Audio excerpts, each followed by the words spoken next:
everyone, welcome back to my YouTube channel Statistics Craze. I am Priyanka Sharma and today's video is about some sampling like cluster sampling, two-stage and systematic sampling. तो इस video में हम इनकी definitions के बारे में discuss करेंगे, लेकिन अगर आपको इनके प्रूफ चाहिए तो आप कमेंट कर सकते हैं, बता सकते हैं कि तो इसके लिए हम इसकी एक स्पेसिफिक वीडियो बना लेंगे। लेकिन आज हम सिर्फ डिस्कस करने वाले हैं इनकी डेफिनेशंस और इसके एग्जांपल्स को। अगर आपको ये वीडियो अच्छी लगती है तो प्लीज वीडियो को लाइक करें, शेयर करें और चैनल को सब्सक्राइब करें। So now let's start the video. जैसा वीडियो के स्टार्टिंग में हम आपको बता चुके हैं, आज हम 3 सैम्पलिंग के बारे में बात करने वाले हैं, cluster sampling, systematic sampling and two stage sampling. सबसे पहले हम शुरुआत करते हैं क्लस्टर सैम्पलिंग से। तो इसका डेफिनेशन देखते हैं। In random sampling it is pre assume that the population has been divided into a finite number of distinct units called sampling units.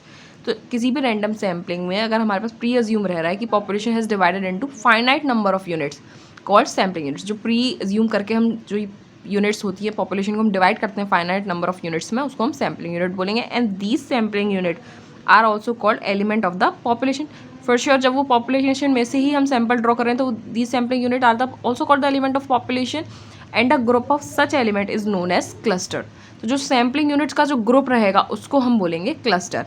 इसके बाद आगे देखते हैं। After dividing the population into cluster, जब हम पॉपुलेशन को डिवाइड कर देंगे क्लस्टर में, as a simple rule the number of elements in a cluster should be small and the number of cluster should be large. For example अगर हमारे पास कोई भी एक लार्ज पॉपुलेशन है तो उसमें से हम जो भी ग्रुप फॉर्म कर रहे हैं एज के अकॉर्डिंग या मेल फीमेल के अकॉर्डिंग जो भी हमने ग्रुप फॉर्म किया है, तो उसमें जो एज के ग्रुप में जो हम एलिमेंट्स ले रहे हैं, जो नंबर ऑफ मेंस ले रहे हैं या नंबर ऑफ वुमेंस जो ले रहे हैं हम, वो हमारे पास स्मॉल रहेंगे और जो ग्रुप फॉर्म कर रहे हैं वो नंबर लार्ज रहेगा हमारे पास। तो ये है इसका कहने का मतलब। उसके बाद आगे देखते हैं। And the required number of cluster are then obtain either by the method of equal और अनइक्वल प्रोबेबिलिटी ऑफ सिलेक्शन।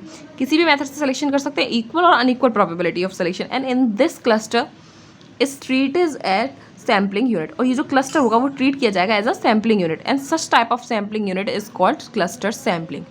तो ये हमारी क्लस्टर सैम्पलिंग थी। इसके बाद में आगे देखते हैं। If the entire area containing the population under study is subdivided into smaller area segment and each element in the population is associated one and only one such area segment, the procedure is alternatively called area sampling। तो इसमें cluster sampling का भी definition था और इसमें एक जो छोटा पैराग्राफ है वो एरिया सैम्पलिंग को भी डिफाइन किया है यहाँ। अब इसके बाद देखते हैं reason for using cluster as a sampling unit, कि क्यों रीज़न है हमारा क्लस्टर को यूज़ करने का सैम्पलिंग यूनिट की तरह। तो पहला रीज़न है हमारा, usually a complete list of population is not available. For sure हमारे पास पूरी तरीके से कंप्लीट लिस्ट पॉपुलेशन की होना पॉसिबल नहीं है, therefore use of simple random sampling में नॉट बी पॉसिबल, इसीलिए हम क्लस्टर सैम्पलिंग को यूज़ करते हैं। दूसरा रीज़न ये है कि even when a complete list of population is available, अगर लिस्ट अवेलेबल भी है तो use of cluster sampling can reduce time, cost and labour. तो क्लस्टर सैम्पलिंग को यूज़ करना रिड्यूस कर देगा, यानी कि कम कर देगा टाइम को, कॉस्ट को और लेबर को भी। तो ये 2 मेन रीज़न है क्लस्टर सैम्पलिंग को यूज़ करना in place of simple random sampling. अब सेकेंडली हम बात करते हैं सिस्टमैटिक सैम्पलिंग के बारे में कि सिस्टमैटिक सैम्पलिंग क्या होता है। तो a sampling technique in which only the first unit is selected randomly and the rest get selected according to some predefined pattern is called systematic sampling. जिसमें से अगर हम पहली यूनिट को तो रैंडमली सेलेक्ट कर रहे हैं सिस्टमैटिक में, और जो बाकी की जितनी भी यूनिट्स हैं उसको किसी हम प्री डिफाइंड पैटर्न के अकॉर्डिंग सेलेक्ट करेंगे, वो हमारा सिस्टमैटिक सैम्पलिंग रहेगा। वैसे भी सिस्टमैटिक से ही समझ में आ रहा है कि सिस्टमैटिक रहेगा उसमें पैटर्न जो भी सिलेक्शन का है। तो बस वही यही है कि पहला जो यूनिट रहेगा वो रैंडमली सेलेक्ट होगा और जो बाकी का यूनिट है वो हम प्री डिफाइंड पैटर्न के अकॉर्डिंग ही सेलेक्ट करेंगे, उसको हम सिस्टमैटिक सैम्पलिंग करेंगे। अब इसके आगे देखते हैं। Suppose N unit, capital N unit of the population are numbered from 1 to n in some order.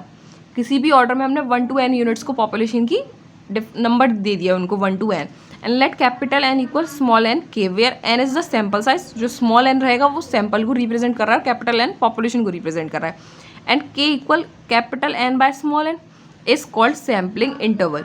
तो ये जो फ्रैक्शन रहेगा एन इक्वल एन बाई के कर देंगे और यहाँ से हम के की वैल्यू निकालेंगे तो capital N by small n हो जाएगी। तो ये हमारा जो रहेगा वो सैम्पलिंग इंटरवल रहेगा। इसके बाद draw a random number less than और इक्वल टू के। हमको कोई भी नंबर ड्रॉ करना है जो कि लेस देन और इक्वल हो के से आई। हमने यहाँ पे आई को लेट किया and select the unit with the corresponding serial number. जैसे आई है तो i+1 इस तरीके से। अब यहाँ पे जैसे कि an every kth unit in the population, अब यहाँ के यूनिट है तो इसीलिए हमारा जो रिजल्टेंट सैंपल क्या हो जाएगा, i+k, i+2k and so on. N i plus n minus one into k is called every kth systematic sampling. तो ये जो सैम्पल ड्रॉ होगा इस तरीके से सीरीज में ड्रॉ होगा। तो ये पहला सैम्पल हमारा आई हो जाएगा जिसको हमने रैंडमली सेलेक्ट किया है, दूसरा वाला हो जाएगा आई प्लस के, and third one is I plus two के। तो ये जो सिस्टम रहेगा इसको हम सिस्टमेटिक सैम्पलिंग बोलेंगे, and the corresponding sampling is called linear systematic sampling. अब इसके आगे का देखते हैं। तो linear systematic sampling suffers from the limitation. अब जो लीनियर वाला जो पोर्शन है सिस्टमेटिक सैम्पलिंग का वो सफ़र करता है कुछ limitation, that it can not be used when the sampling interval k equal N by n is not an integer. अगर जो के की वैल्यू वो जो capital N by small n अगर वो इंटीजर नहीं है तो हमारा लीनियर सिस्टमेटिक सैम्पलिंग यूज नहीं होगा। And the procedure to be followed is that of circular systematic sampling. तो जो प्रोसीजर जब लीनियर यूज़ नहीं हो रहा तो जो दूसरा प्रोसीजर जो यूज़ होगा वो हमारा सर्कुलर सिस्टमेटिक सैम्पलिंग रहेगा, जिसको प्रपोज किया था by Lahiri. In this method first item randomly selected out of capital N units, जो हमारी पॉपुलेशन है उनमें से हमको फर्स्ट यूनिट को रेंडमली सेलेक्ट करेंगे, and then every kth unit k is nearest integer to N by n in a cyclic manner. तो इस साइक्लिक मैनर में रहेगा कि आई प्लस के आई प्लस टू के इस तरीके से until n sampling units are obtained.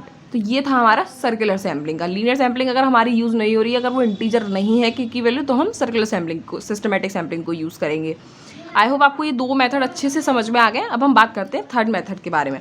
तो अब हम बात करते हैं टू स्टेज सैम्पलिंग के बारे में। तो इसका डेफिनेशन है, in cluster sampling the cluster were considered sampling unit and all the element in the selected cluster were completely enumerated. तो जो भी क्लस्टर में हमने सैम्पलिंग यूनिट्स को कंसीडर किया है, all element in selected cluster वो कम्प्लीटली एनिमरेटेड, उन सबको कंप्लीट एनिमरेट किया जाएगा।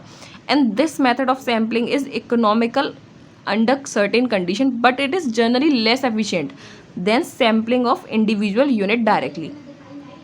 It is therefore logical to expect that the efficiency of the estimator will be increased by the distributing element over a large number of clusters and surveying only a sample of units in each selected clusters instead of complete enumerating all the element of the cluster. So simply कहें कि this type of sampling in which first we select the cluster, जिसमें हम सबसे पहले किसी cluster को select करें and then selecting specified number of element from each selected cluster is called two stage और सब सैम्पलिंग। सबसे पहले अगर हम क्लस्टर को सेलेक्ट कर रहे हैं और उसमें हम स्पेसिफाइड नंबर ऑफ एलिमेंट्स को सेलेक्ट कर रहे हैं किसी क्लस्टर में से, then this type of sampling is known as two stage sampling और sub sampling. The cluster that form the unit of sampling at first stage are termed as first stage unit और primary stage unit, and the element within cluster which form the unit of sampling at second stage are termed as second stage unit or secondary unit. अब इसको example के through समझते हैं। तो in conducting a socio economic survey in a region और village और urban blocks may be considered as first stage unit और primary units. किसी भी रीजन ब्लॉक या विलेजेस को कंसीडर करना it is a first stage unit और primary stage, and the household may be consider as second stage unit और secondary units. जो हम सेकंड स्टेज पे जो भी हाउस होल्ड्स को सेलेक्ट करेंगे उनको हम सेकंड स्टेज बोलेंगे, लेकिन जो भी हम एरिया सेलेक्ट करेंगे चाहे वो रीजन है या विलेज या अर्बन ब्लॉक्स है उसको सेलेक्ट करेंगे that is first stage unit. अब कुछ रिमार्क्स देखते हैं इसके। तो इफ़ द सेलेक्टेड FSU यानी कि जो फर्स्ट स्टेज यूनिट है इज द कम्प्लीटली एन्यूमरेटेड, जो फर्स्ट स्टेज यूनिट को हमने सेलेक्ट किया और उसको वो कम्प्लीटली एन्यूमरेटेड है, then this situation correspond to cluster sampling. तो ये जो सिचुएशन हो जाएगी करस्पॉन्ड हो जाएगी क्लस्टर सैम्पलिंग के। एंड सेकेंड है, if every first stage unit in the population is included in the sample then this situation correspond to the stratified sampling with FSU as strata. तो अगर FSU in the population include in the sample, वो include कर रहा है sample में, then this situation correspond to stratified sampling with first stage unit as a strata. I hope ये आपको video अच्छी लगी और आपको ये तीनों सैम्पलिंग अच्छे से समझ में आ गई होंगी। तो प्लीज़ वीडियो को लाइक करें, शेयर करें और चैनल को सब्सक्राइब करें।